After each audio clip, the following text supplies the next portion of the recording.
Lydia Amelia, yang pada kesempatan kali ini kita akan belajar lagi tentang bagaimana tata kelola persuratan dan juga kearsipan di instansi pemerintah.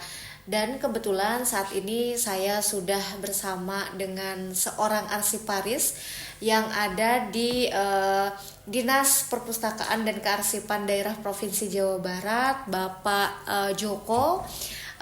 Mungkin nanti kita bisa berkenalan dulu dengan Pak Joko. Silakan Bapak, mungkin berkenalkan diri Bapak. Baik, terima kasih dengan Ibu Bu Amel, Pak. Bu Amel. Ya, saya Joko, panjangnya Julius Joko Sumarno. Saya Arsiparis Madya pada Dinas Perpustakaan dan Kearsipan Daerah Provinsi Jawa Barat. Nah, teman-teman, kebetulan banget ya hari ini kita ada narasumbernya Pak Joko. Kita akan membahas nih dan mengupas tuntas tentang apa sih sebetulnya arsip itu. Dan kalau misalkan ngomongin pemerintahan, berarti kan itu surat menyurat banyak sekali. Dan mungkin nanti akan dijelaskan sama Pak Joko sebetulnya surat-surat yang seperti apa sih yang diarsipkan gitu ya teman-teman. Pak Joko, saya ingin mengetahui sebetulnya kalau misalkan arsip itu apakah ada pengertiannya tersendiri atau seperti apa, ataukah mungkin seperti yang kita temukan di dalam Google gitu, Bapak, seperti apa mungkin dari ahlinya? Saya belajar. Baik, ya kita memiliki Undang-Undang Kearsipan, Undang-Undang Nomor 43 Tahun 2009 tentang kearsipan, di mana arsip secara menurut undang-undang itu rekaman kegiatan dan seterusnya. Tetapi secara singkatnya arsip itu ada dua ya, arsip dinamis dan arsip statis. Gitu. Arsip dinamis itu arsip yang frekuensi penggunaannya cukup tinggi atau masih dibutuhkan dalam kehidupan sehari-hari. Sedangkan arsip statis, arsip yang frekuensi penggunaannya sudah menurun dan tidak digunakan oleh lembaga penciptanya, tetapi digunakan oleh lembaga di luar penciptanya, seperti itu. Kalau misalkan pemrosesan arsip dari surat-surat nih Pak, dari dokumen-dokumen yang mungkin ada di bagian lain gitu, sampai nanti diberkaskan dan menjadi arsip, itu prosesnya seperti apa Bapak? Baik, ketika kita menerima arsip, baik itu konvensional yang fisik dan arsip elektronik, yang kebetulan saat ini pemerintah Provinsi Jawa Barat sebetulnya sudah menerapkan arsip elektronik. Jadi arsip elektronik berupa file yang dikirim dari instansi di luar lembaga, di luar Disposibda ini, masuk secara elektronik, kemudian diolah, didisposisikan juga secara elektronik berupa filenya kepada bidang-bidang, dan diarsipkan juga pada medianya itu sendiri. Jadi si file itu tersimpan pada server induk yang ada di Diskominfo. Kalau misalkan arsip inaktif yang ada di Disposibda ini sebetulnya berapa banyak sih Pak? Sampai ribuan ke puluhan ribu atau mungkin gitu? Baik. Sampai saat ini jumlah volume arsip inaktif kurang lebih 66.700 box. Atau kalau dihitung berkasnya 1 juta lebih. 1 juta berkas lebih kalau dihitung. Sedangkan arsip statis kurang lebih 15.000 box yang tersimpan di dinas ini.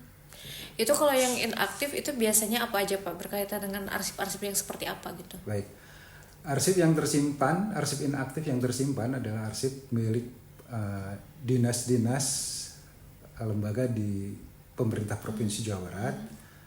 Kita mengenal dulu arsip berdasarkan klasifikasi masalah. Ada tentang umum, ada pemerintahan, politik, kesejahteraan rakyat, kemudian perekonomian, PU dan ketenagaan, pengawasan, kepegawaian dan keuangan. Jadi ada 10 pokok masalah arsip. Itu yang paling sering dicari berarti ya Pak ya? Betul. Oke, kalau misalkan penyimpanan arsip sendiri Pak di Disposibda ini itu berapa lama sih Pak rentan waktunya?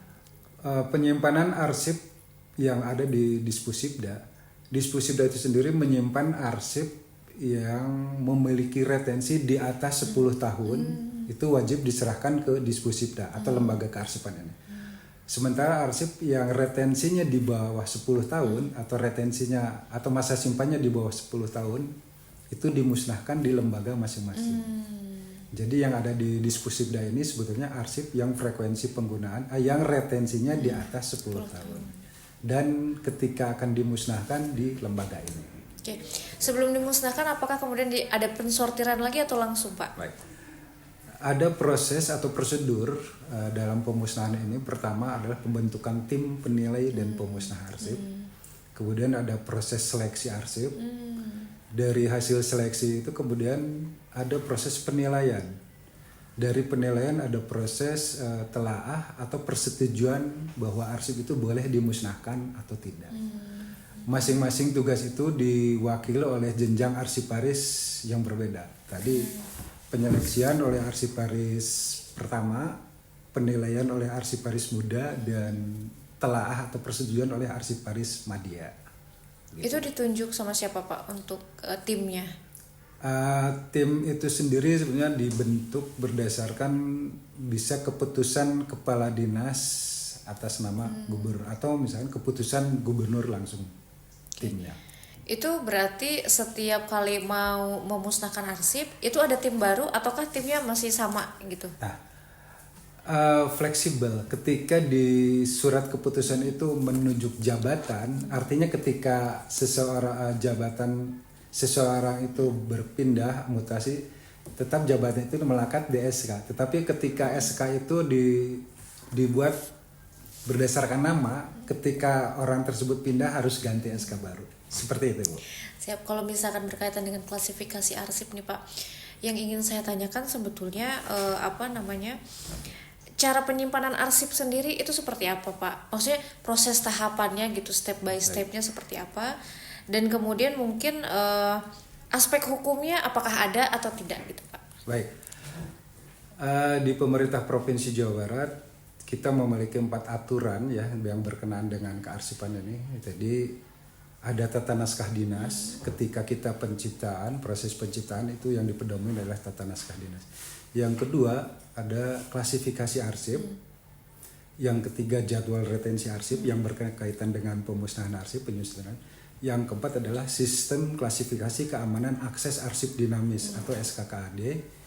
Itu yang membatasi siapa yang boleh mengakses suatu arsip, suatu informasi arsip, atau siapa yang tidak boleh. Nah, terkait dengan pengelolaan arsip, ketika tadi dari masa aktif, katakanlah aktif itu 2 tahun, kemudian berpindah ke masa inaktif, katakanlah masa inaktifnya 3 tahun. Berarti masa simpan arsip itu menjadi 5 tahun.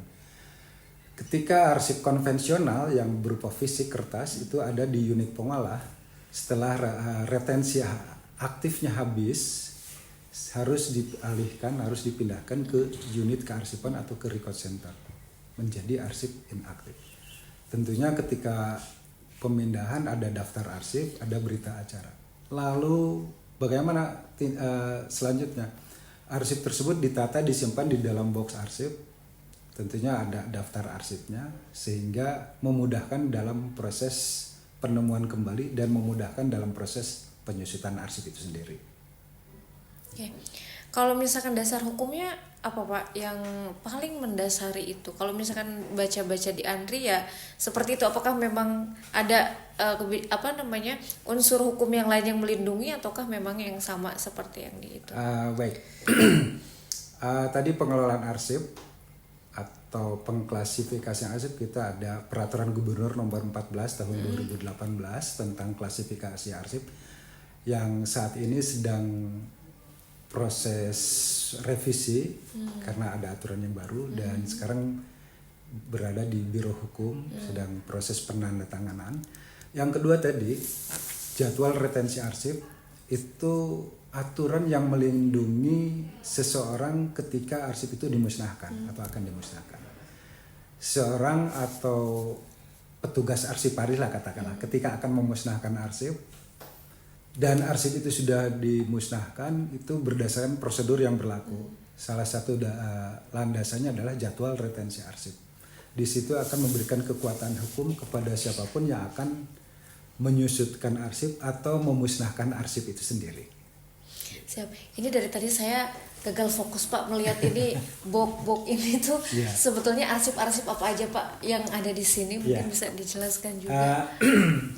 Ini arsip ketika kami melaksanakan penilaian, saya sebagai tim penilai arsiparis. Ini adalah berkas kelengkapan penilaian angka kredit jabatan fungsional arsiparis. Di sana terlihat ada PAK periode 2022, PAK periode 2023. Dari kabupaten mana, atas nama siapa tercantum di situ. Kalau untuk pemberian kode klasifikasi arsip itu caranya bagaimana Pak? Mungkin bisa dijelaskan ke teman-teman mahasiswa. Cara pengkode klasifikasian tadi bahwa kita memiliki, pemerintah Provinsi Jawa Barat memiliki aturan tentang klasifikasi arsip berdasarkan Peraturan Gubernur Nomor 14 Tahun 2018, di mana klasifikasi arsip ini akan menggolongkan atau mengelompokkan arsip masuk ke golongan mana misalkan, atau kelompok mana. Contoh misalkan kepegawaian itu di aturan Pergub yang sekarang tuh KP, keuangan tuh KU. KP misalkan KP.1 itu kebijakan kepegawaian misalkan, atau KU.00 itu adalah kebijakan tentang keuangan. Nah, ketika kita arsip itu diciptakan, itu klasifikasi sudah tertera di dalam, sudah menempel di dalam naskah tersebut, sehingga ketika penataan mudah dikelompokkan berdasarkan klasifikasi tadi. Tidak akan kesulitan seseorang akan menata atau menyimpan arsip tersebut. Pernah nggak sih Pak ada mungkin kendala ataupun misalkan masalah salah nyimpan arsip gitu, misalkan boxnya ternyata A gitu, ternyata yang dimasukkan tuh B gitu, pernah nggak Pak? Itu kadang terjadi seperti itu, karena misalkan seseorang yang tidak paham atau tidak mengerti bagaimana cara menganalisis masalah di dalam naskah tersebut atau arsip tersebut, sehingga salah penempatan. Nah itu bagaimana Pak kalau misalkan terjadi hal seperti itu, apa yang kemudian langsung dilakukan gitu dari Bapak ataupun tim yang lainnya? Itu ketika terjadi kesalahan ya tentu harus diperbaiki, diatur sesuai dengan klasifikasi masalah arsip itu sendiri. Jadi cuma dipindahin itu gitu aja ya Pak ya? Diperbaiki klasifikasinya, kemudian tadi ada label box misalkan dirubah sesuai klasifikasinya, atau yang ada di filing kabinet misalkan ditata ulang sesuai dengan kode klasifikasinya, kode masalah. Pak, pertanyaan mungkin terakhir dari saya. Dalam pemberian kode arsip ini kan seringkali ada yang menggunakan angka saja, ataupun misalkan pakai mix angka dengan huruf. Betul. Gitu kan. Nah pernah nggak misalkan satu ketika ternyata kode yang ini tuh sudah pernah ada gitu, tetapi kemudian kita buat lagi dan jadinya ada 2 gitu. Betul. Pernah nggak Pak? Ya, sesuai dengan masalahnya bahwa pengkodean itu tidak terbatas pada hanya satu naskah. Bisa beragam naskah, artinya naskahnya lebih dari satu tetapi kodenya yang sama. Itu sering terjadi. Oh, sering terjadi. Tapi apakah itu tidak menjadi masalah berarti untuk bagian arsiparis? Tidak ada masalah yang berarti. Karena seorang arsiparis artinya sudah dididik, dilatih sedemikian rupa sehingga bagaimana ketika berhadapan dengan misalkan naskah yang banyak, arsip yang banyak, tetapi kodenya sama. Itu ada, kalau di kami ada seri misalkan. Seri tentang kenaikan gaji berkala. Itu kan kodenya sama tetapi namanya yang berbeda. Kenaikan gaji berkala atas nama seseorang, si A, si B, si C. Tetapi klasifikasinya sama. Hanya yang membedakan adalah nama. Contohnya seperti itu. Oke, baik Bapak, terima kasih sudah hadir pada kesempatan hari ini, dan kita juga ditunjukin ya arsip-arsip di belakang gitu ya teman-teman. Mungkin itu saja untuk bahan materi perkuliahan kita saat ini. Terima kasih, sampai ketemu lagi. Wassalamualaikum warahmatullahi wabarakatuh.